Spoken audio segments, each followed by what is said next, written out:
You know, the world's climate scientists tell us that the highest safe level of emissions would be around 350 parts per million of carbon dioxide and greenhouse gases in the atmosphere. We're already at 400.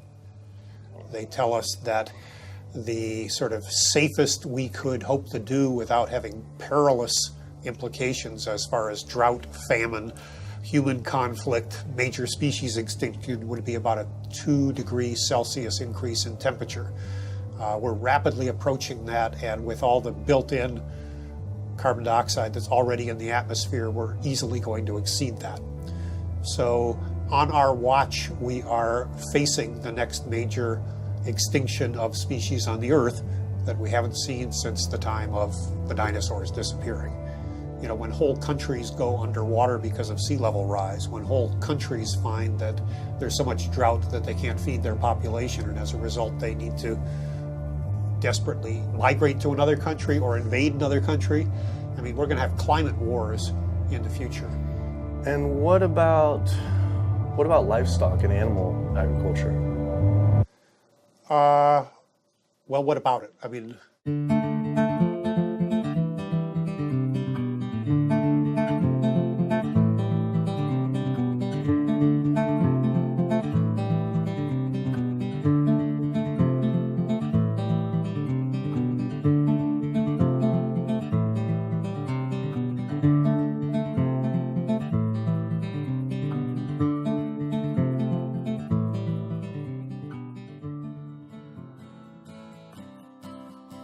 My name's Kip. This is me. I had a cliche U.S. American childhood. My mom was a teacher, my dad was in the military, and I have one sister. I played all the sports growing up, but I always loved the outdoors and camping. Life was simple, not a care in the world. And then this guy showed up. Like so many of us, I saw his film An Inconvenient Truth about the impacts of global warming, and it scared the emojis out of me. In Al Gore's film, he describes how our Earth is in peril. Climate change stands to affect all life on this planet. From monster storms, raging wildfires, record droughts, ice caps melting, acidification of the oceans, to entire countries going underwater. That could all be caused by humans' demands on the Earth. With scientists warning unless we take drastic measures to correct our environmental footprint, our time on this planet may be limited to only 50 more years. I wanted to do everything I could to help. I made up my mind right then and there to change how I lived and to do whatever I possibly could to find a way for all of us to live together, in balance with the planet sustainably forever. I started to do all the things Al told us to do. I became an OCE, Obsessive Compulsive Environmentalist. I separated the trash and recycling. I composted, changed all the light bulbs, took short showers, turned the water off when I brushed my teeth, turned off lights when leaving a room, and rode my bike instead of driving everywhere. But as the years went by, it seemed as if things were getting worse. I had to wonder, with all the continuing ecological crisis facing the planet, even if every single one of us adopted these conservation habits, was this really going to be enough to save the world? It just seemed that there was something more to the story. I thought I was doing everything I could to help the planet. But then, with one friend's post, everything changed. The post sent me to a report online published by the United Nations stating that cows produce more greenhouse gases than the entire transportation sector.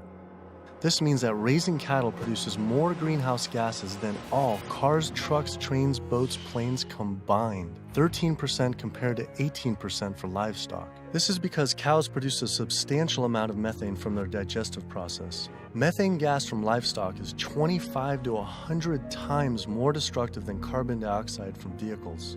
Here, I'd been riding my bike everywhere to help reduce emissions, but it turns out there's more to climate change than just fossil fuels. I started doing more research. The UN, along with other agencies, reported that not only did livestock play a major role in global warming, it is also the leading cause of resource consumption and environmental degradation destroying the planet today.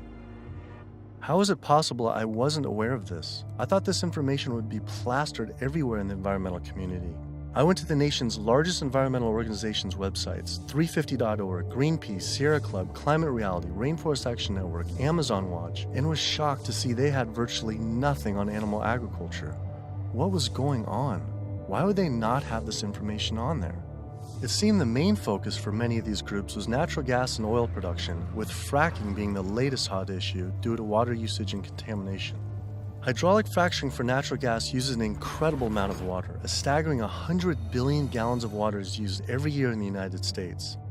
But when I compared this with animal agriculture, raising livestock just in the US consumes 34 trillion gallons of water.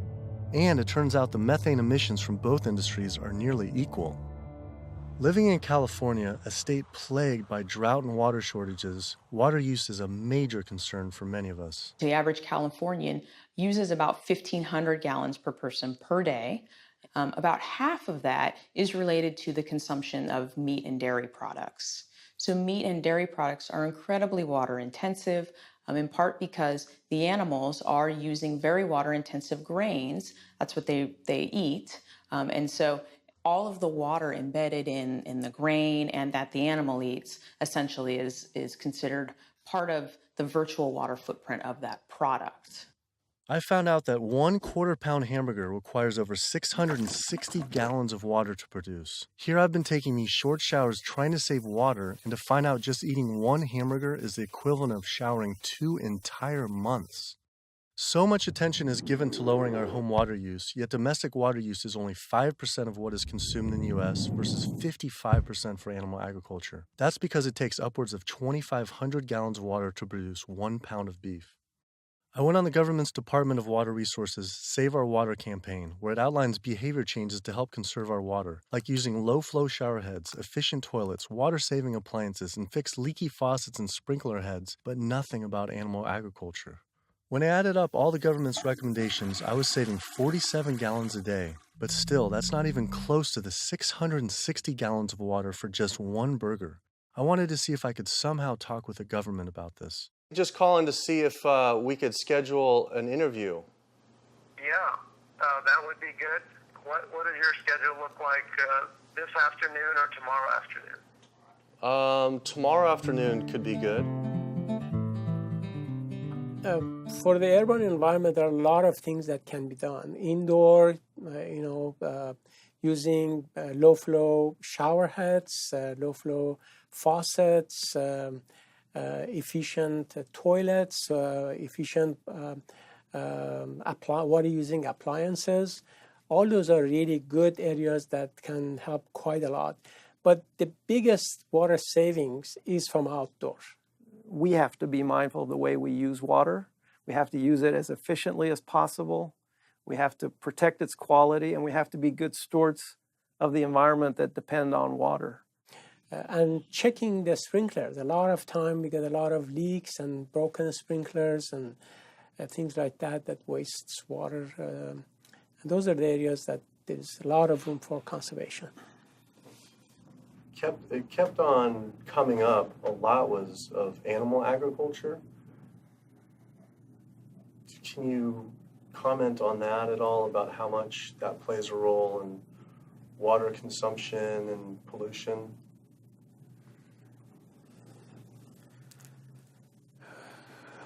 That's not my area. There's one study that found that 1 pound of beef, 2,500 gallons of water. Yeah. Yeah. Eggs is 477 gallons of water, and cheese almost 900 gallons. I mean, I guess it's one simple, why isn't it on Save Our Water? Just, it's kind of like if you went to someone's house and my neighbor has a faucet, dripping, and then you see this giant hose turn full blast until 660 gallons of water are shooting out into the street, flooding the entire street. I think I would say, hey, turn that off, please. It seems like it's a huge thing that we could be doing by far more than anything else. Just like, if that is really the case. I think that the water footprint of animal husbandry is greater than other activities. There's no ifs, and, or buts about it. That would be really powerful, just rather than waiting till we're in a drought. What do you think about just starting now, and whoever's in charge of the Save Our Water, hey, let's start encouraging people to eat less meat now, because these studies are coming out. I don't think that'll happen. Why? I don't think that'll happen. Why? Because of the way government is set up here. That's interesting, though. Why though?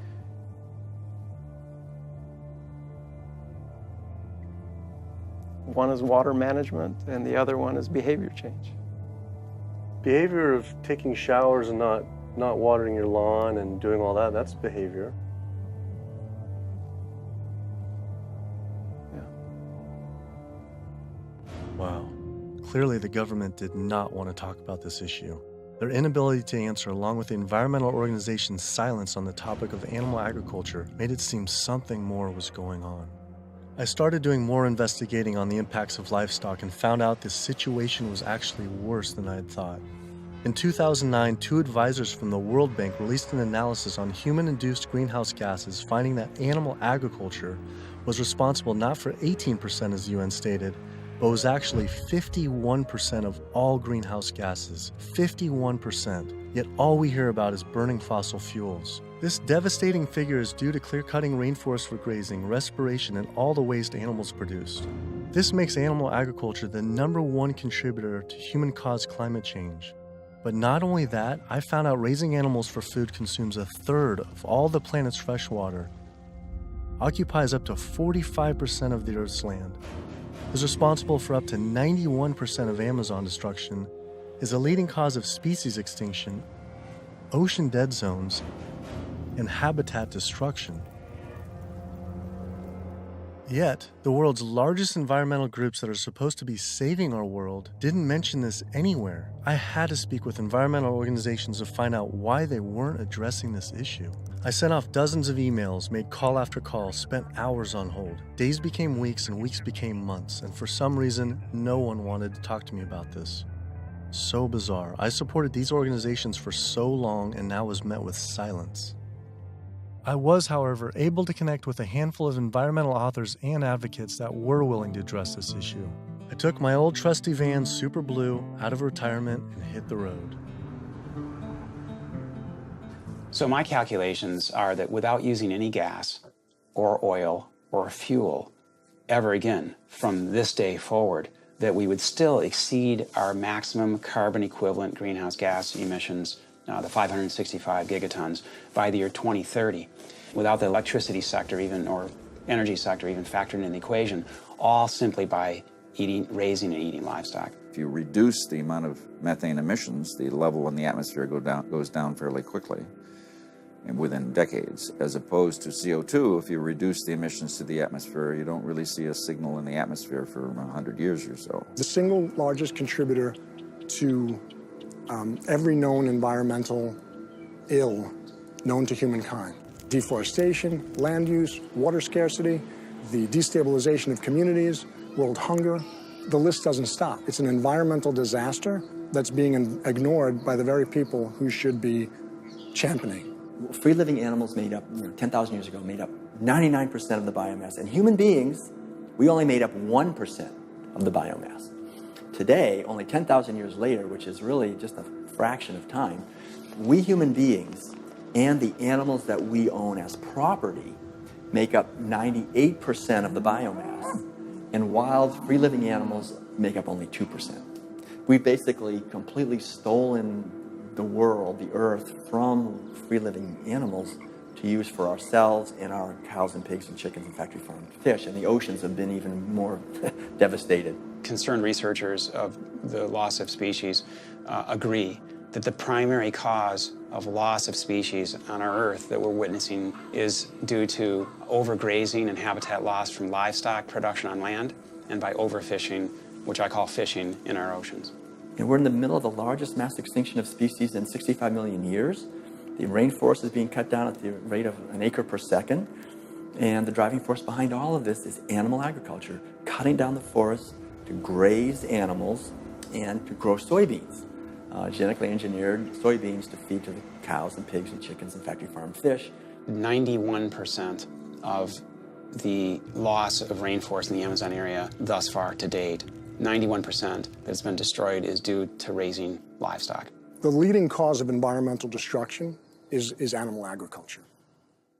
I just couldn't understand why the world's largest environmental organizations were not addressing this when their entire mission is to help protect the environment. But that's the thing too, is they say, use less coal, ride your bike. What about, eat less meat? Yeah. I think they focus grouped it and it's a political loser. In terms of, because they're membership organizations, a lot of them. They're looking to maximize the number of people making contributions, and if they get identified as being anti-meat or challenging people on their everyday habits, that's something that's so dear to people that it will hurt with their fundraising. They do not want to address the primary driving cause of environmental devastation, which is animal agriculture, because they're businesses.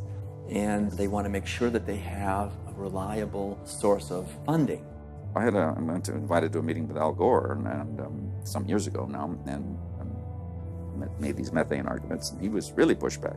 And that's just his argument. It's hard enough to get people to think about CO2. Don't confuse them.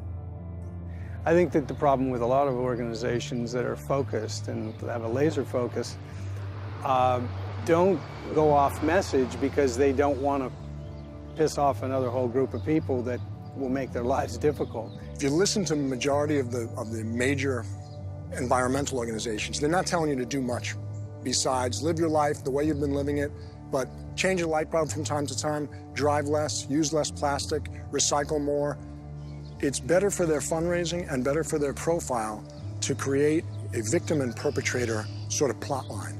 It's like when we talk about the fact that when we have a dysfunctional family and the father is an alcoholic, that's the one thing no one talks about. Everybody goes around that, and yet it's the one thing that's causing the devastation in the relationships in the family, because no one wants to talk about it. How could these organizations not know? I mean, the issue is right in front of them. It's unmistakable at this point. And just like these organizations, they're falling over themselves to show the general public that climate change is human-caused, and in doing so, they completely fail to see what's right in front of them, that animal agriculture, raising and killing animals for food, is really what's killing the planet. That was it. No more emails, no more phone calls. I had enough. I realized if I wanted answers, I would have to go to these organizations' headquarters in person. Hi, how's it going? We're doing a full-length feature documentary, and it's on sustainability and animal agriculture plays a role. And we're seeing if we can talk to David Barr. David Barr? Yeah. Okay. Do you have an appointment with him? We've been trying for it's almost 2 months, and we haven't even had one receptive email or anything. So we're seeing if we can just set something up. Let me just go. They sent out their PR person instead. She refused to be filmed and told us to turn off the camera, but promised someone from their rainforest, ocean, and climate change departments would all speak with us, finally. Next stop was to give Sierra Club a visit. Turns out they were a bit more receptive to me showing up at their doorstep. Hey, how's it going? With the climate change, what's the leading cause of that? Well, it's basically burning too many fossil fuels. So coal, natural gas, oil, tar sands, oil shale, all these new exotic fuels that are kind of hybrids between them. But that's basically what is loading up the atmosphere. So we have this greenhouse effect where the heat is getting trapped and the temperatures are soaring at a rate that has never existed in the history of the Earth. And what about livestock and animal agriculture? Well, what about it? I mean, do it just research. A couple of the UN report says it's more. Livestock accounts for more than all transportation put together. A recent 2009 World Watch report, livestock causes 51% of all greenhouse gas emissions. Yeah, well, it is a big issue, and we need to address that as well. But, there's just so many different potential sources of methane and carbon emissions.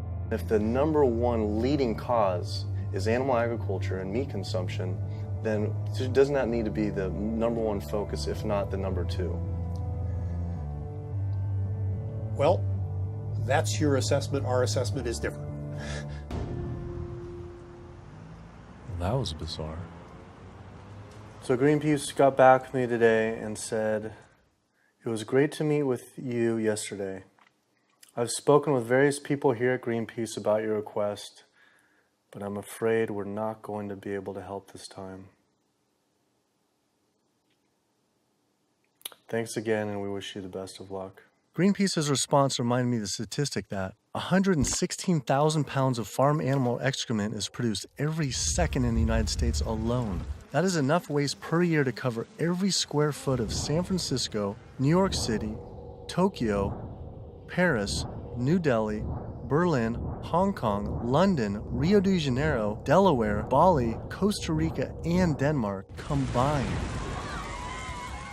Livestock operations on land has caused created more than 500 nitrogen-flooded dead zones around the world in our oceans, comprise more than 95,000 square miles of areas completely devoid of life. So any meaningful discussion about the state of our oceans has to always begin by frank discussions about land-based animal agriculture, which is not what our conservation groups, Oceana being the largest one in the world right now, the most influential, as well as others, that's not what is at the apex of their discussions.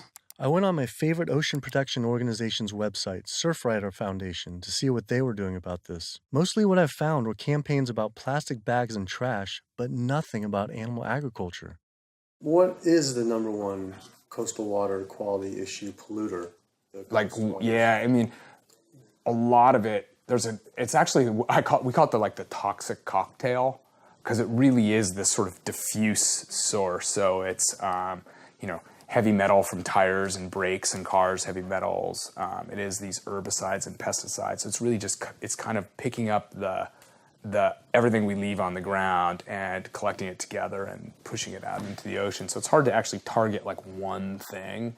When we're doing our research on this particular one and runoff, and just kind of increasingly as we're like interviewing more and more people, it keeps coming up.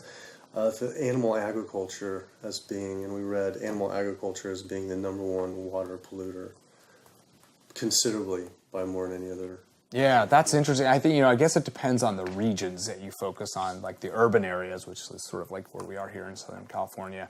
We don't see that because there's not a lot of sort of agricultural farms. But if you look in the mid-Atlantic, sort of Maryland, Virginia, North Carolina, that region, I know there's a lot of poultry farms and a lot of hog farms, and it's a huge waste issue. I was surprised that not only did they not focus on farm runoff, but they also didn't mention any campaigns about how our oceans are in near collapse. The UN reported that 3/4 of the world's fisheries are overexploited, fully exploited, or significantly depleted due to overfishing. The oceans are under siege like never before, and marine environments are in trouble. And if we don't wake up and do something about it, we're going to see fishless oceans by the year 2048. That's the prediction from scientists. The fact that when people look at fishing, sometimes they're only looking at the fact of the animals who are actually consumed by humans, and we're not necessarily looking at all the animals who are caught in the drift nets, all the other animals who are killed in the industry. And when you look at even the shrimping industry has done a lot to devastate the planet as well in terms of breaking down natural barriers that we have to protect the islands. We're at over 28 billion animals were pulled out of the ocean last year. They're not ever given a chance to recover. They can't recover. They don't multiply that quickly. They don't, they don't come back. We're not giving them an opportunity. The oceans are in complete collapse. The large fish species are nearing extinction. The way fishing is done today to feed the demand for 90 million tons of fish is primarily through massive fish nets. For every single pound of fish caught, there's up to 5 pounds of untargeted species trapped, such as dolphins, whales, sea turtles, and sharks, known as bykill. If we were to imagine this same sort of practice happening on the African savanna, targeting gazelle, but in the process scooping up every single lion, giraffe, ostrich, and elephant, nobody would stand for it. Yet, this is what is happening in our oceans every single day. Between 40 and 50 million sharks each year are killed in fishing lines and fishing nets as bykill. then their fins might be cut off or not cut off, but they're caught initially as bykill, and it's from fishing. It's from fishing in a sustainable manner, in many cases, for fish that are labeled sustainable by, for instance, Oceana and these sustainable certified organizations. So my thought is that why would we want to stop at banning shark fin soup if you're concerned about sharks, which all these organizations are, and most of the public at large is now. If we really are concerned about sharks, we would ban fishing. I went on the world's largest ocean conservation group's website, Oceana, to see what they were doing about this. On their site, along with a TED Talk by CEO Andy Sharpless, I was astounded to read they actually recommend that one of the best ways to help fish is to eat fish. With the world's fish population in near collapse, this seems like saying the best way to help endangered pandas is to eat pandas. I couldn't understand how Oceana could say we could remove close to 100 million tons of fish per year, and that could somehow be sustainable and good for our oceans. Many of the species that are nearing extinction have done so, are being ravaged and becoming nearly extinct in a declining fashion and haven't recovered on the watch of Oceana and on the watch of Marine Stewardship Council and very much on the watch of Monterey Bay Aquarium Seafood Watch, which I mentioned in one of my lectures. That's they're aptly named because that's what they're doing. They're sort of watching this happen instead of aggressively halting it. I mean, according to the United Nations Food and Agriculture Organization, roughly 3/4 of all the fisheries out there are either fully exploited or overexploited. So there's really not a whole lot of fish stocks out there that you might consider at healthy levels for the ecosystem. Watching Andy's TED Talk gave about feeding the world. In 1988, fish catch, as you mentioned, peaked at 85 million tons. How is it possible that we can sustainably catch 100 million tons by 2050, regardless if it's in a farm or if it's in the ocean? If for every pound of fish you're taking out, you're essentially taking out 5 pounds of wild fish, no matter whether it's a pond or it's in the ocean. How can that be sustainable?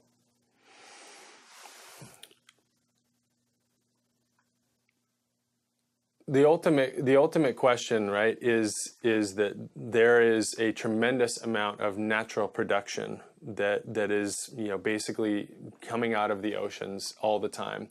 So we have a massive amount of upwelling from our ocean conveyor belt that's bringing up ancient 1,000-year-old nutrients, and our ecosystems are turning that into fish. Yes, they're eating each other, and you're losing some of that production every step up in the food chain, but you get more every year. You can fish and take some out, and next year there will be more.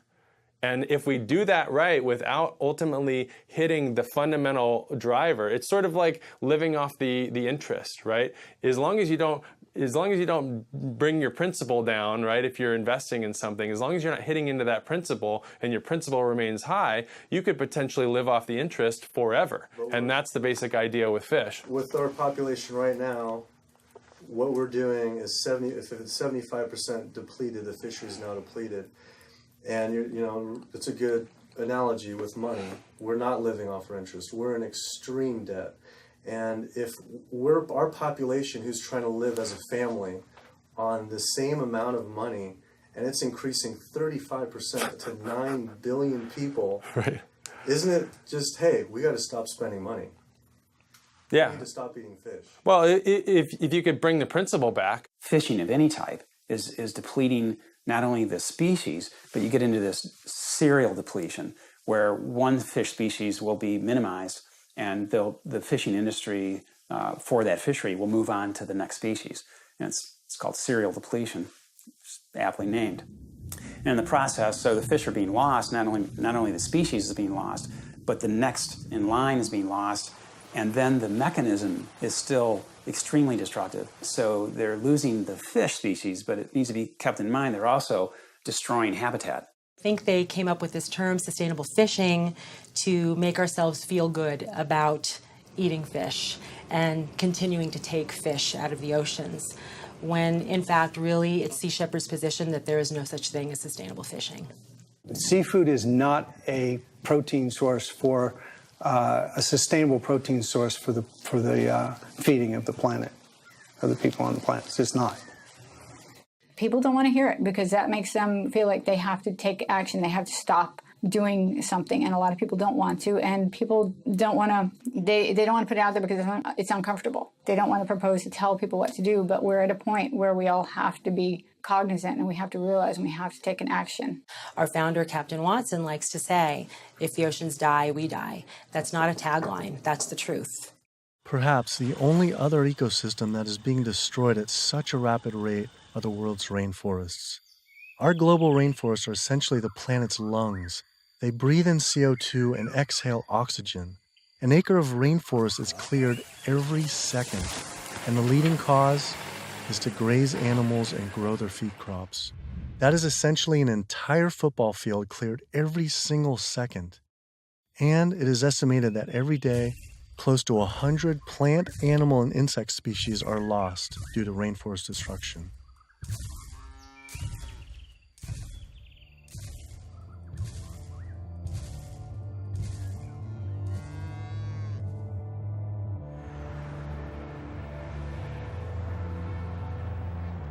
What is the leading cause, absolute leading cause of rainforest destruction? Human intervention into rainforests is the leading cause. And so it's either for logging or it's for agribusiness. And that's when you're looking at the top global drivers, it will vary a bit by the rainforest that you're talking about.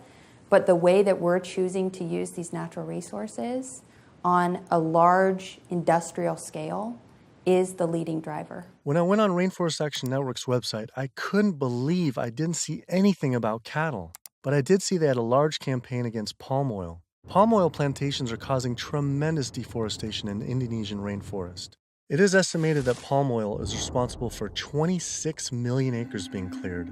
Though, compared to livestock and their feed crops, they were responsible for 136 million acres of rainforest lost to date. But on their website, I was shocked to find cattle was not included as one of their 4 main key issues. Instead, they focused on palm, pulp and paper, coal, and tar sands. How could they not have the leading cause of rainforest destruction? I had to wonder, why focus on fossil fuels and not cattle? Is it more fossil fuels or is it more animal agriculture? I don't know why we would ever do a one or the other. I'm just wondering, what more is it? I don't necessarily know what it is. Could the executive director of one of the world's largest rainforest protection groups honestly not know what was going on? Or even worse, were they hiding it on purpose? And if so, why? I immediately went to Amazon Watch to see if they would say what the leading cause of rainforest destruction truly is. The most biologically and culturally diverse place on the planet is under massive attack right now. The Amazon rainforest itself could be gone in the matter of the next 10 years. What is the leading cause of rainforest destruction? The leading cause of rainforest destruction, I would say, well, just to put it into the context of what Amazon Watch works on, there's many drivers of deforestation, as we call them. Many different reasons and ways that the rainforests are destroyed. The ones that cause the most damage and are the most widespread are mega projects, such as oil and gas pipelines, such as mining projects, such as mega dam projects. We're not talking about... I felt like I was going in circles with all these groups, as if I were stuck in some strange COWSPIRACY twilight zone where no one could talk about cows. I couldn't believe these organizations just wouldn't say what the leading cause of rainforest destruction truly is. I had to ask one more time. It's hard to say what is the leading cause of deforestation of the Amazon because they're all destructive: oil and gas, mining, dams, agriculture. But in terms of land use, in terms of the amount of land that is destroyed by when we talk about, in comparison, all those different causes of deforestation, what is causing the most trees to fall, for example, I think it would definitely be agriculture. Unfortunately, one of the biggest causes of deforestation definitely in the Brazilian Amazon is agribusiness, cattle grazing, and soy production in particular. This is really what's going on. Mm-hmm. Why do you think that's like no Greenpeace or no one's Mm-hmm. really saying the whole story? The whole story about one of the main cause of deforestation. Yeah. And I think you brought up some really good points about why isn't anybody doing anything about this? And I think in Brazil in particular, I think when we look at what happened after the forest code was passed, and people who were standing up against the lobbyists and the interests, the special interests, the cattle industry, the agribusiness industry, what was happening to them? A lot of people who were speaking out got killed. And if you look at, say Carlos, you look at Claudio, there's people who are putting themselves out there and saying, cattle ranching, is destroying the Amazon. A lot of those people who are really putting themselves out there. I mean, look at Dorothy Stang, the nun who lived out in Pará, who was killed.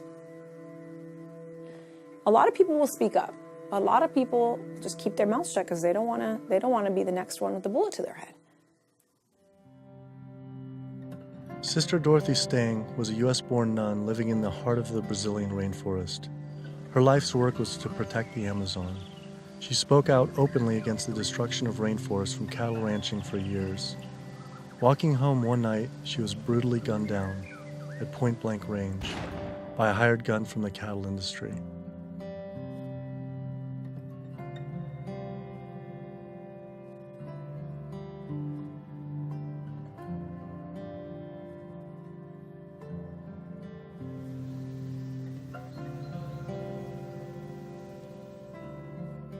After Greenpeace's initial denial for an interview, I wrote again, begging they reconsider. Greenpeace got back again and said again, I'm afraid we've explored the options here in terms of helping you and are not going to be able to be involved this time. You mentioned you were also speaking to Oceana. I'm sure they'll be able to give you some great quotes about ocean-related issues. Thanks again for thinking of us.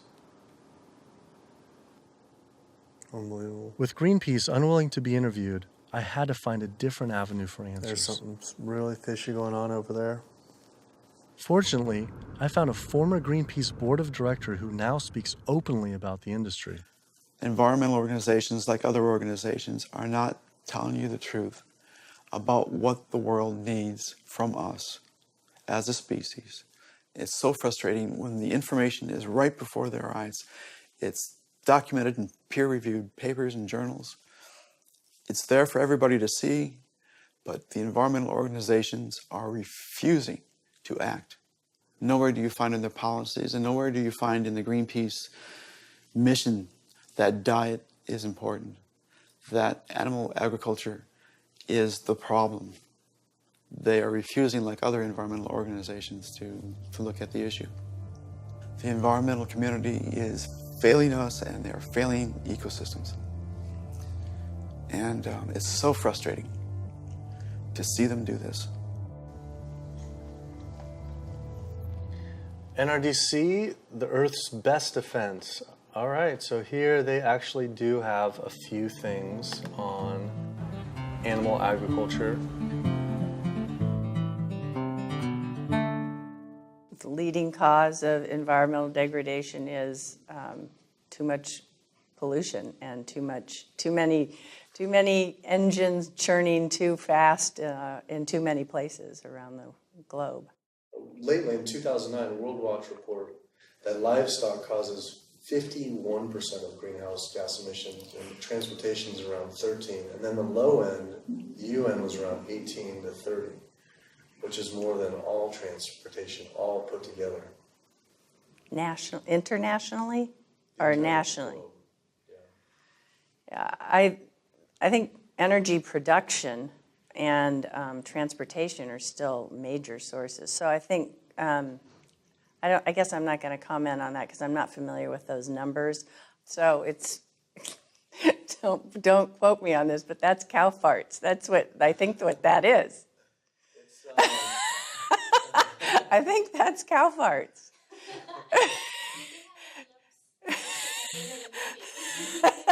Well, that's part of the story.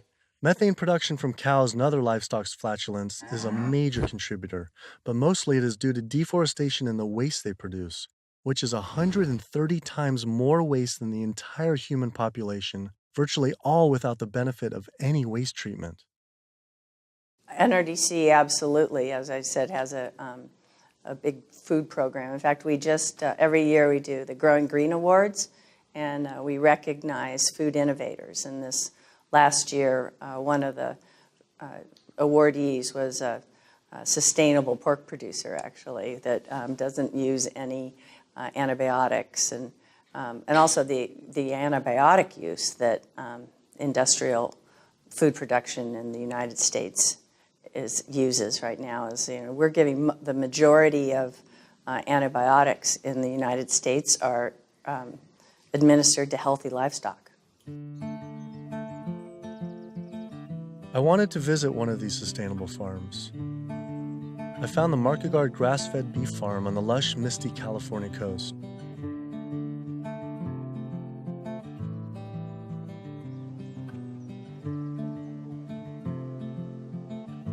I met Eric and Donegal Markegard and their 4 children. Leah and Larry are usually up at 6 and out, milking the cows, slopping the hogs.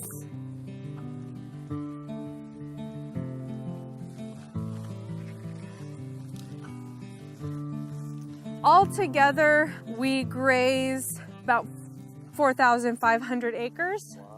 And this is our home ranch.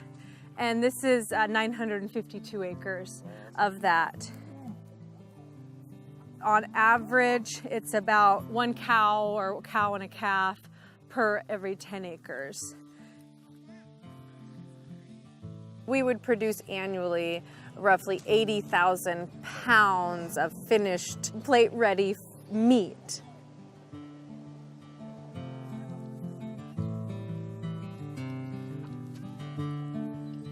We keep about 10 pigs in roughly a 50-acre area, and we move them around in 10-acre pastures.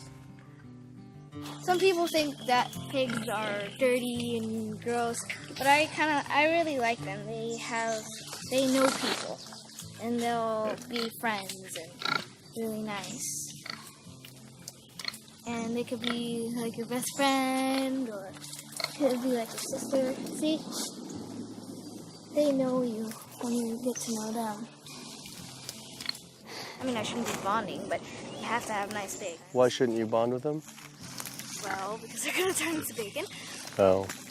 But these pigs are about 7 months old now. So these bigger ones are getting ready to be killed. Those 2 smaller ones there, they could grow up a few more months. I love animals, and that's why I'm in the meat business. It's what more of society needs to see, is that packaged piece of meat is a living animal, living and breathing creature that, yeah, it's hard. It's hard. But like what Donegal said earlier, we do it because we love them. With the land use, there's anywhere between, with industrial, as low as 2 to 2.5 acres per cow, all the way up to some, depending, it's not as lush as this, up to 35 acres. Yeah, we have a ranch in South Dakota that's 50 acres. 50 acres per? Yeah, it's about 50 acres, yeah. And why is that? Same thing, it was just farmed and robbed of all the nitrogen, the land It's also was abused, seasonal, and right? it's also seasonal. Is it possible, and is it practical for the whole world to, say, have grass-fed cattle? In, like, say, Brazil, where, 80%, supposedly 80% of the rainforest was destroyed for cattle. What are your thoughts on that? They shouldn't be eating beef. If their environment wasn't designed to raise beef, then they shouldn't be eating it. Yeah. How do you offset the carbon footprint of livestock?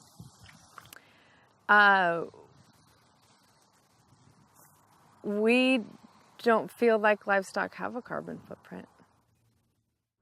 I left there feeling confused. And as far as grass-fed beef not having a carbon footprint, it actually sounded like it could make sense until I added up the numbers on land use and population.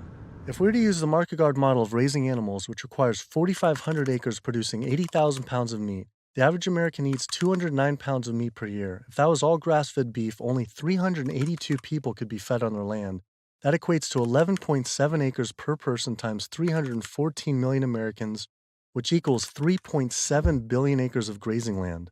Unfortunately, there are only 1.9 billion acres in the U.S.'s lower 48 states. Currently, nearly half of all United States land is already dedicated to animal agriculture. If we were to switch over to grass-fed beef, it would require clearing every square inch of the United States, up into Canada, all of Central America, and well into South America. And this is just to feed the United States' demand on meat. But that figure doesn't even take into consideration that much of that land isn't suited to graze livestock. We would have to convert all mountain ranges to grassland, clear ancient forests and national parks to grazing, and demolish every city just to make room to graze cows. Just like Brazil, the United States isn't suited to meet the demands for meat. It takes 23 months for a grass-fed animal to grow to the size and age that it's slaughtered, whereas a grain-fed takes 15 months. So that's an additional 8 months of water use, land use, feed, waste, and in terms of a carbon footprint, it's a huge difference. Turns out, due to land use, grass-fed beef is more unsustainable than even factory farming. I had to come to terms with the fact there was no way to sustainably raise enough animals to feed the world's current demand on meat, and had my doubts on dairy as well. But I did want to talk with a premier organic dairy company to see if they believe their product was sustainable for the world's population. It requires a lot of inputs to produce milk. The feed, the water, the land, it does. And it may not be practical to expect that there can be enough dairy production produced in a sustainable way to feed the entire world. I just don't think that that's necessarily a given. I think it's maybe too much to expect that the world can be fed with dairy in a sustainable way. I don't know the answer, but common sense would say that's a long shot. I was shocked to hear such an honest answer. If this is what the dairy's CEO would say, I wonder what the farmer would claim. Based on their marketing, it seemed their farms were an oasis for cows.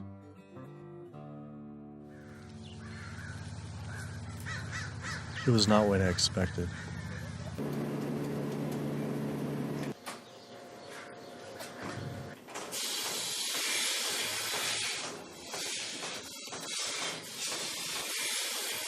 Typically, a cow will eat 140 to 150 pounds of feed a day.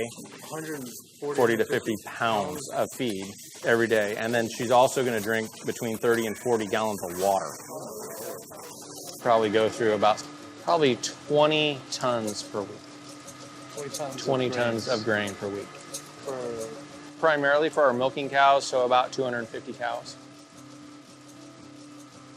Yeah, so the biggest part of sustainability to me, the number one thing on the list should be profitability. So how the process completely works from start to finish is the cow needs to have a baby in order to give milk. And so she'll have her baby. That baby's going to stay with the mother for at least 2 days. The babies will go off to our calf raising facility, so they have an individual hutch that they'll be raised in. Since we're a dairy, it's only the girl cows that give us milk. So the boys on typical dairies, they're sold off to beef raising facilities. But we do keep approximately half, and we raise them for 2 years and sell them as organic grass-fed beef. So all dairy cows eventually go to the beef industry? Mm-hmm. At some point in time, she's really going to drop off, and so you have to make a business decision at that point. Are you going to keep investing in her, to give milk, or are you going to sell her off again to another dairy or into the beef industry?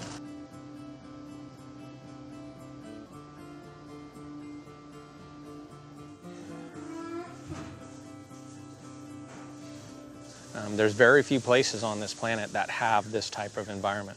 But the demand on dairy-based protein in the world is only going to increase. And there's not enough land on the planet to do this type of dairying around the world. It's just the environment is not going to be that way. The land's not there. So I guess on a global scale, a conclusion would be dairy is not sustainable? Unless we start digging up houses and putting pastures back. And the only way to start digging up houses and development is to have less people. We only know that population is going to continue to grow. So that means more commercial dairying, I'm sure. Either that or some lower demand by the people. Yeah, or some other product's going to take its place. I mean, we see there's all sorts of soy milks and almond milk and a lot of other products that are coming out, and different blends. Where you take juices and proteins, and I think you'll see a lot more of that. He was right. How could cow's milk be sustainable? For when 1 gallon of milk, it takes upwards of 1,000 gallons of water to produce. Doing research on grass-fed livestock, I kept coming across the work of Alan Savory. Almost a third of the planet's land is becoming desert, with the vast majority due to livestock grazing. Savory claims that the best way to reverse this desertification is to actually graze more animals. This reminded me of Oceana saying the best way to help fish is to eat fish. This is the same man, during the 1950s, working as a research officer for the game department of what is now Zimbabwe, came up with a theory, in spite of scientific evidence, that actually elephants were the cause of desertification there. And his solution was convincing the government to kill 40,000 elephants. Yet, after 14 years of relentless slaughter, the conditions only got worse. His theory was wrong. The culling finally ended, but not until tens of thousands of elephants and their families were killed. This is not someone I would ever take ecological advice from.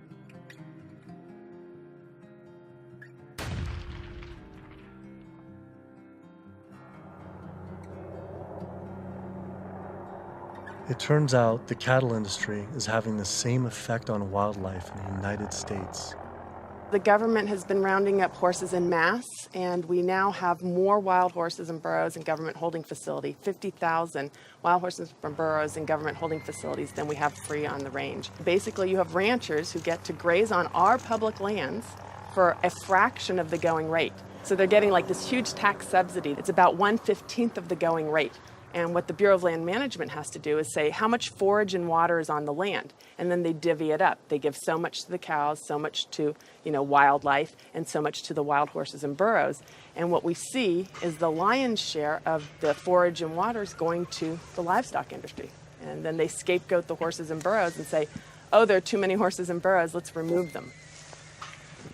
I always tell people that wild horses and burros are just one of the victims of the management of our public lands for livestock, because we also see the predator killing going on. We know wolves are now being targeted by ranchers to get rid of wolves. USDA has aircraft, and all they do is aerial gunning of predators. So all a rancher does is call up and say, I've got a coyote here. They'll come over and they'll shoot the coyote, or they'll shoot the mountain lion, or they'll shoot the bobcat. And this is all for ranching. In Washington State, after cattle were found to be attacked on public lands where they were grazing under permit, Washington State decided to kill the entire wedge pack of wolves. And those wolves were not introduced. They had in-migrated from Canada, but they're no longer there.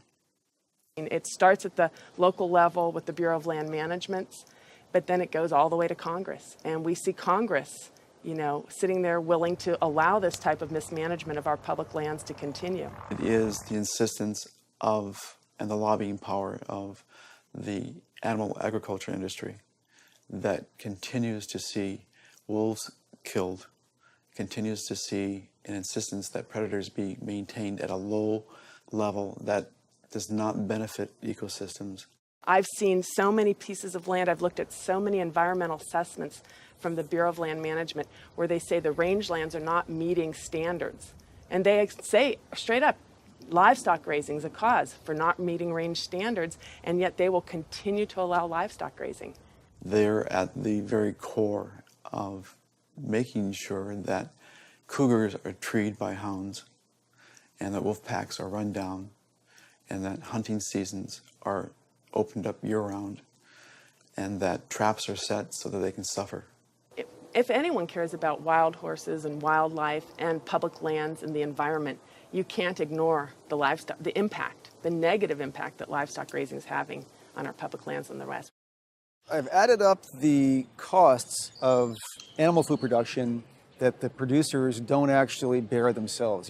These are the hidden costs or the externalized costs that they impose on society.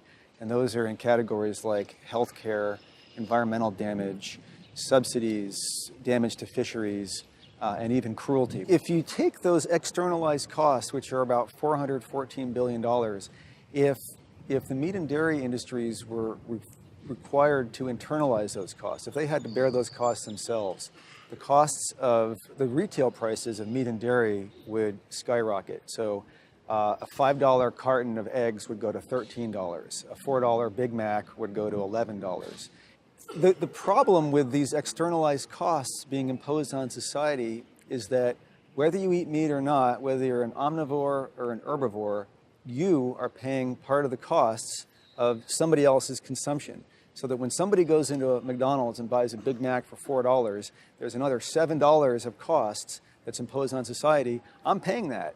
You're paying that, whether you eat meat or not. When you really look at who's benefiting and who's lobbied for this system of agriculture, it's the largest food producers in the country and the largest meat producers. And once they become so large and wealthy, then they can dictate the federal policies around producing food because they have so much political power.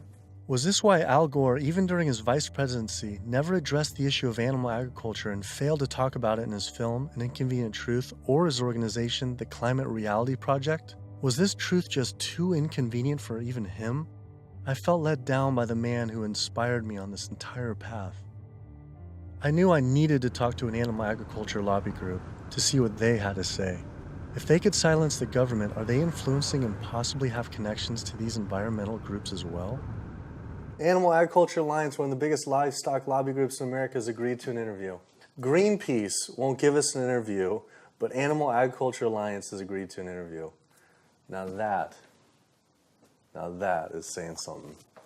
People hear the word GMOs, and that's a really scary term. And again, I think agriculture has kind of struggled to explain what that means. But in reality, what we've done is to use technology to make advancements in how we raise crops and how we raise animals. We're not going to feed the world, going back to how it was 100 years ago where all the animals were, pasture fed. We didn't just move animals inside and just implement these large vertically integrated systems because of sustainability. It certainly reduces the environmental impact while improving animal well-being and food safety. So they're saying that animals like it just as much being inside, say the chickens and the cows like being just as much inside as pasture grass-fed? In a lot of cases, it's been a significant improvement in their well-being, just in terms of the amount of care they can get, individualized care. Does the meat and dairy industry ever support or donate to environmental nonprofits? I don't know that I would want to comment on that.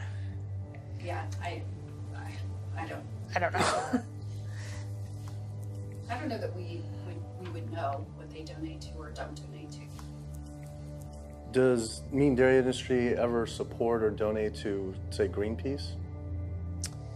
Again, I don't know that I would feel comfortable. Hey, sorry we didn't get back to you earlier. I have some bad news. Unfortunately, we are no longer able to fund your film project. We had a meeting, and due to the growing controversial subject matter, we have some concerns and have to pull out. Why was this subject so controversial? The first person I could think to speak with was Howard Lyman, who had been sued by cattlemen for simply speaking the truth about animal agriculture on the Oprah Winfrey Show. I was born on the largest dairy farm in the state of Montana in 1938.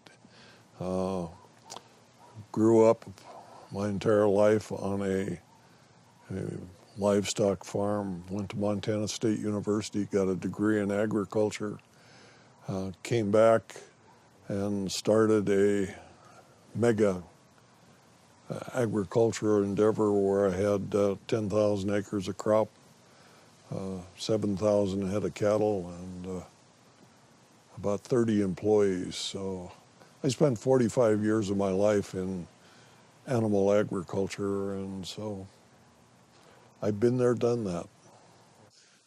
When I was on the Oprah show, we had the food disparagement law.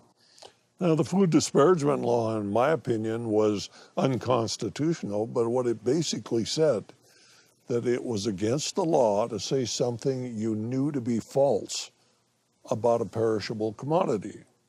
I didn't say anything on the Oprah show I thought to be false. I went there and told the truth. Now, it took 5 years and hundreds of thousands of dollars to end up extricating myself from the suits from the cattle industry. But if I was to go on the Oprah show today, say exactly the same thing today that I said back then, I would be guilty. And for me, when they were talking about the food disparagement law, it was the fact of whether I told the truth or not. You can go today and tell the truth, and you will be guilty, because if you cause a disruption in the profits of the animal industry, you're guilty under the Patriot Act. Do you think there should be any concern of us making this documentary? Of course. If you don't realize right now that you're putting your neck on the chopping block, you know, you better take that camera and throw it away. The animal agriculture industry is one of the most powerful industries on the planet. I think most people in this country are aware of the influence of money and industry on politics, and we really see that clearly on display with this industry in particular. Most people would be shocked to learn that animal rights and environmental activists are the #1 domestic terrorism threat, according to the FBI. And why is that? It's a difficult question to answer, why these groups are at the top of the FBI's priorities. I think a big part of it is that they, more than really any other social movements today, are directly threatening corporate profits. You know, when we try to find out how factory farms and how animal agriculture is polluting the environment, they try to claim exemptions to that information, either under national security terms or public safety, trademark issues, business. It's a business secret. We've seen all these attempts to keep people in the dark about what they're actually doing. You know, one of the largest industries on the planet with the biggest environmental impact, trying to keep us in the dark about how it's operating. Through the Freedom of Information Act, we obtained documents from the Counterterrorism Unit that show they were monitoring my lectures, media interviews like this one, my website, my book. Are we at risk filming this and showing it? You're going up against people that have massive legal resources. I mean, it's just overwhelming, the amount of money at their disposal, and you have nothing. And I think that fear is a big part of the tactic as well. Will was right. I was scared. When I learned about the activists being killed in Brazil, I was disturbed, but I felt removed. But to learn about American activists and journalists being targeted by the industry and FBI, my funding being dropped, I was genuinely worried and it hit close to home. Was this why no one was willing to talk about the issue? I decided to take precautionary measures with all the footage I shot.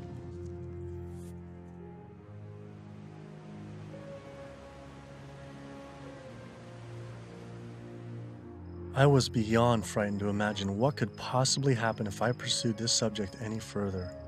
It seemed the only decision to make was to put down the cameras and walk away. But then, I realized this issue was way bigger than any personal concern I could ever have for myself. This was about all life on Earth hanging in the balance of our actions, and that you either live for something or die for nothing. And I actually had no choice all along. I decided then to surrender not to fear from the secret, but rather to a cause towards truth. I couldn't be like these environmental organizations and sit silently while the planet was being eaten alive right in front of our eyes. I had to stand up and continue on.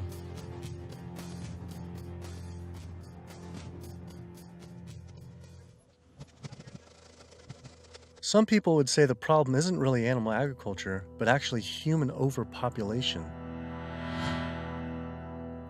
In 1812, there were 1 billion people on the planet. In 1912, there were 1.5 billion. Then, just 100 years later, our population exploded to 7 billion humans. This number is rightly given a great deal of attention, but an even more important figure when determining world population is the world's 70 billion farm animals humans raise. The human population drinks 5.2 billion gallons of water every day and eats 21 billion pounds of food. But just the world's 1.5 billion cows alone drink 45 billion gallons of water every day and eat 135 billion pounds of food. This isn't so much a human population issue, it's a human eating animals population issue. Environmental organizations not addressing this is like health organizations trying to stop lung cancer without addressing cigarette smoking. But instead of secondhand smoking, it's secondhand eating, which affects the entire planet. We're growing enough food right now in the world to feed between 12 and 15 billion people. We only have 7 billion people. We have roughly 1 billion people starving every single day. Worldwide, 50% of the grain and legumes that we're growing, we're feeding to animals. So they're eating huge amounts of grain and legumes. And in the United States, it's more like closer to 70, 80, depending on which grain it is, about 90% of the soybeans. 82% of the world's starving children live in countries where food is fed to animals in the livestock systems that are then killed and eaten by more well-off individuals in developed countries such as the US, UK, and in Europe. The fact of it is that we could feed every human being on the planet today an adequate diet if we did no more than take the feed that we are feeding to animals and actually turn it into food for humans. And so somebody trying to justify GMOs, that's like trying to give a drowning man a drink of water. You can produce, on average, 15 times more protein from plant-based sources than from meat on any given area of land, whether it's using the same type of land, whether it's a very fertile area in one area of the world or it's an area that's depleted. If we would reduce the amount of meat we're eating and dairy and eggs, we could allow all these monocropped fields of genetically engineered corn and soybeans to revert back to forest again, to be habitat for animals. You know, anytime somebody tells you that we can't grow food for humans on the land that we're growing feed for animals, this is somebody that is smoking the #1 crop out of California. The fact of it is, if you can grow corn to stuff down the throat of an animal, you can actually grow corn and feed it to a human. You encourage people to eat less meat and for the tremendous resources required and the toll on the environment. And on the animals. And on the animals. And the workers in the system. And it's a brutal system at every level. As the world population continues to grow to almost 9 billion people, do you foresee someday that we might just completely have to stop eating meat altogether? I don't know that we'll completely stop. I think that the amount of meat eaten will decline. There's no way to support 9 ounces per person per day, which is what Americans are eating now. If the Chinese alone decide they want to eat that much, and they've decided they want to eat that much, we just can't. We don't have enough world to produce the grain to generate that much meat. I think a plant-based diet is the most sustainable. But what do you recommend for 9 billion people can eat for the planet to not only sustain but to thrive? Would you throw out a number like an ounce, 1 ounce? Per meat? And including dairy, I don't think I don't know enough. But yeah, it would be on the order of a couple ounces a week. It's not going to be the way we're eating it now. We're gorging on meat. We're eating huge amounts. And does that include cheese too? Like 2 ounces total? Cheese and milk. 2 ounces a week. Only 2 ounces a week seem like nothing. People could probably raise that in their own backyard. Maybe backyard farming was a sustainable solution. I have 42 ducks. I started off with 3 ducks 3 years ago, and then those burdened into a population. I buy a 75-pound bag of seed. And that seed bag will last me right now about 2 weeks. The ducks now that we're going to be culling are about 2 years old. When you're living with them, they get used to you. They're not intimidated or whatever, and so they make all their vocal sounds like natural. Go down. Easy, easy, easy, easy. Okay. Now we're going to keep you. Run. These two go first. Being smart-wise, compared to a chicken, they're probably the same.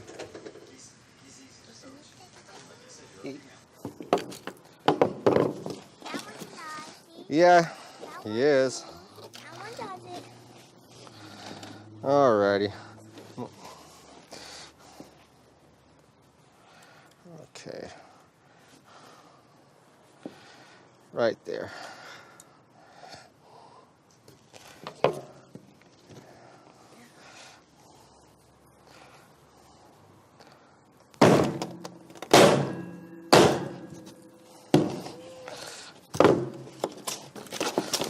That's going to be a little gruesome. How could that still be alive? They're not. That's nerves, a nerve reaction. 5 years old or something like that, I think it was the first time my dad came out and made us watch as we did rabbits. And we'd raise probably a couple dozen rabbits each year. And then we would take those rabbits and skin them and clean them up and keep them for food. As a young kid, I was kind of, I don't want to say it was hard, but it was kind of, from my memory, because some of the rabbits I had named, so it was kind of like going, you're like going, but after doing it a couple of times, you kind of just learn it's just something that has to be done.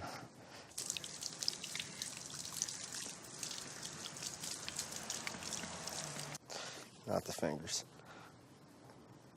I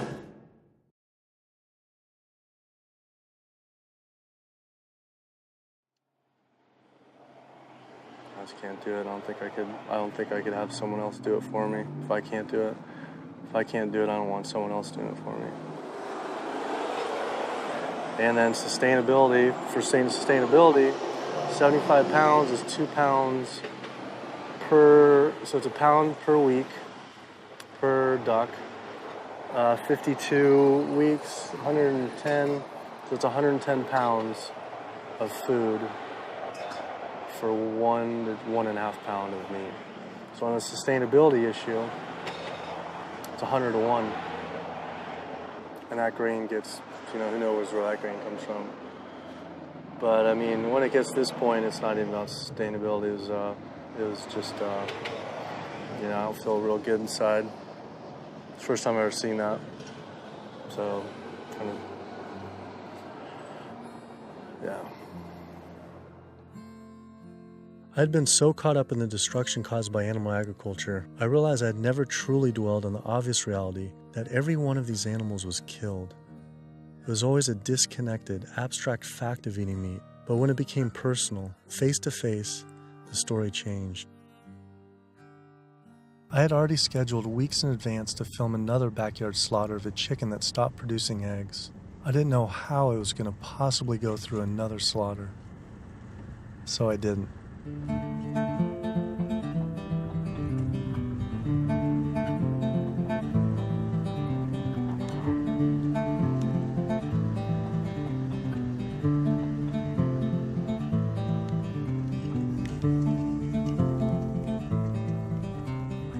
Animal Place is a farm animal sanctuary in Northern California that focuses on rescuing animals from the animal agriculture industry.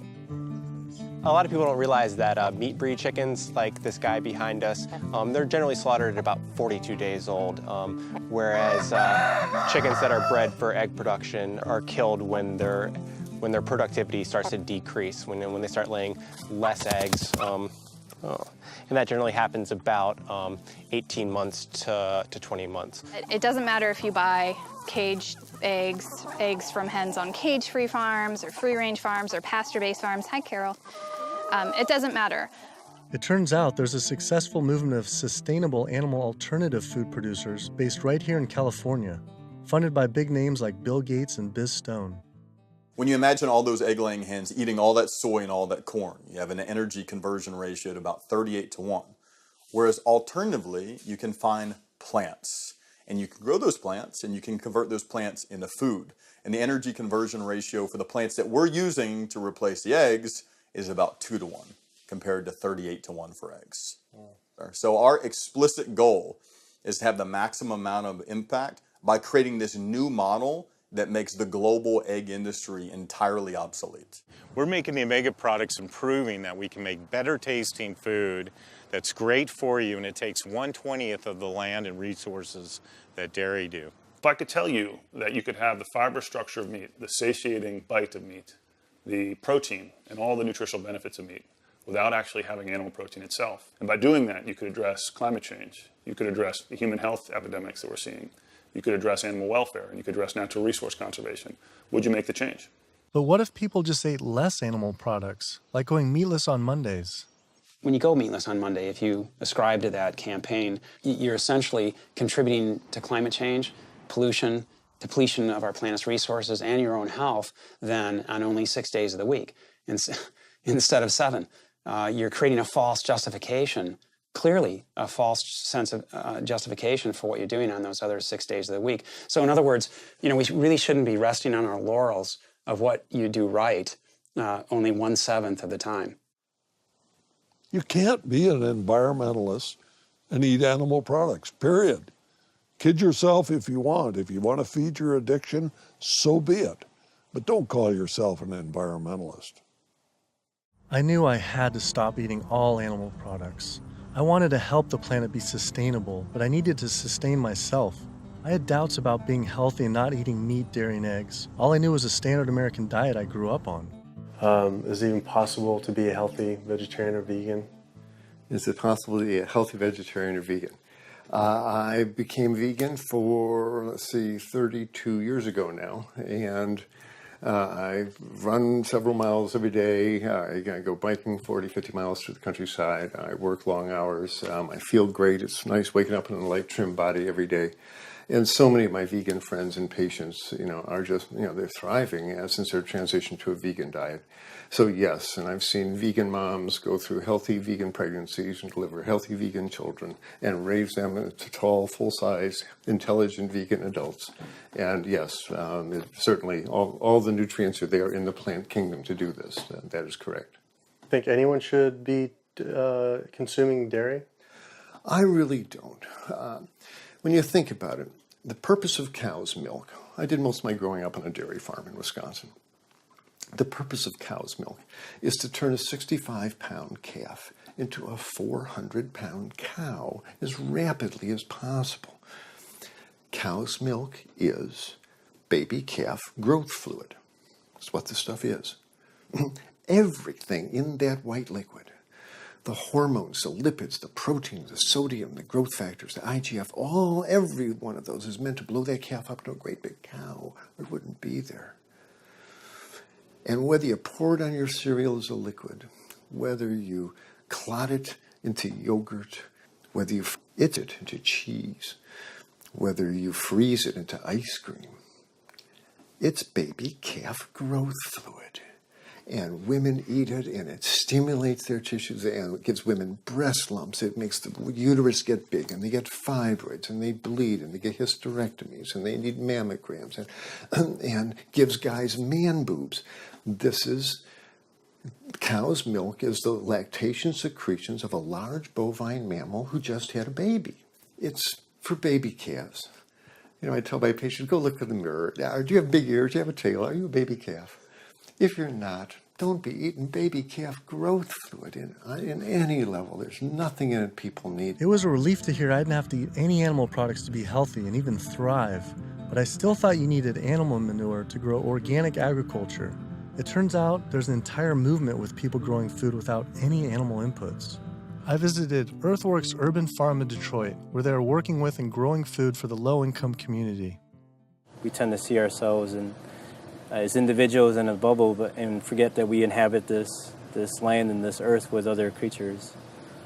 And so we have to learn how to share more, I guess. Josh here is working on his garden. You'll be surprised what you can do with what seems to be not a lot of space. About a 4x8. Yeah. What's your goal this year? How much do you think you can maximize that? I would push for 100 at least. 100 pounds? At least. Wow.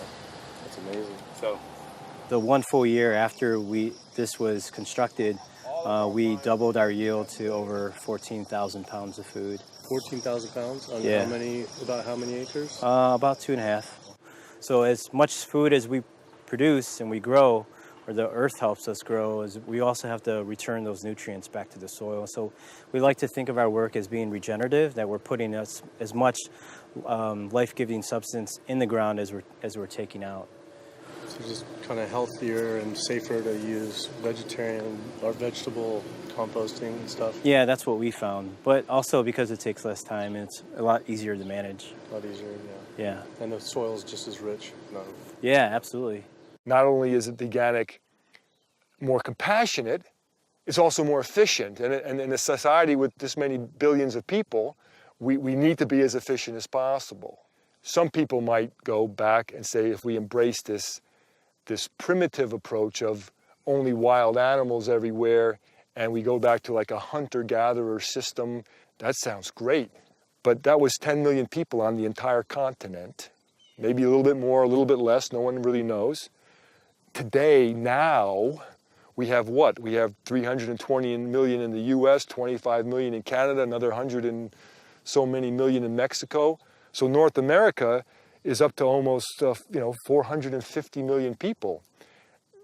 Trying to figure out a way to bring animal agriculture in balance with 450 million hungry people is impossible.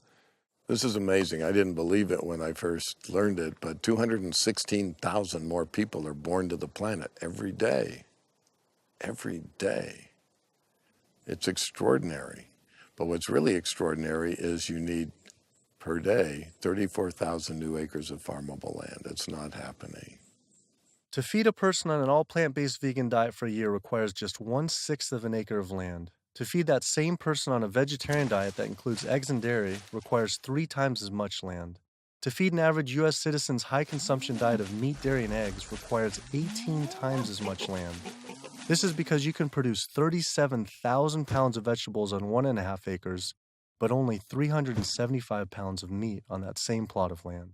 I also learned the comparison doesn't end with land use. A vegan diet produces half as much CO2 as an American omnivore, uses 1/11th the amount of fossil fuels, 1/13th the amount of water, and 1/18th of the amount of land. After adding this all up, I realized I had the choice every single day to save over 1,100 gallons of water, 45 pounds of grain, 30 square feet of forested land, the equivalent of 20 pounds of CO2, and one animal's life, every single day. If we all, as a society, did go vegan, and we moved away from eating animal foods and toward a plant-based diet, well, what would happen? If we didn't kill all these cows and eat them, then we wouldn't have to breed all these cows, because we're breeding cows and chickens and pigs and fishes. We're breeding them and, over and over again, relentlessly. So if we didn't breed them, then we wouldn't have to feed them. If we didn't have to feed them, then we wouldn't have to devote all this land to growing grains and legumes and so forth to feed to them. And so then the forest could come back. Wildlife could come back. The oceans would come back. The rivers would run clean again. The air would come back. Health would return. Renewable energy infrastructure, such as building solar and wind generators all over our country to reduce climate change, I mean, that's a pretty good idea, but it's projected to take at least 20 years. And at least minimally $18 trillion to develop. It's important to realize that we don't have that long of a time frame. We just talked about how it might be a 3 to 4 year time frame. So we don't really have 20 years, and we really don't have $18 trillion to develop these. So another solution to climate change, we could stop eating animals. And it could be done today. It doesn't have to take 20 years, and it certainly doesn't have to take $18 trillion because it costs nothing. Some people say, well, let's fix CO2 and then we can worry about the methane. Well, it's the other way around. It actually makes sense. Do something about methane because you get a response right away. Quietly and unmistakably, the most powerful thing that someone can do for the environment. No other lifestyle choice has a farther-reaching and more profoundly positive impact on the planet and all life on Earth than choosing to stop consuming animals and live a vegan lifestyle. Do you realize 75% of Americans consider themselves to be environmentalists? You don't think we couldn't solve this problem in a heartbeat?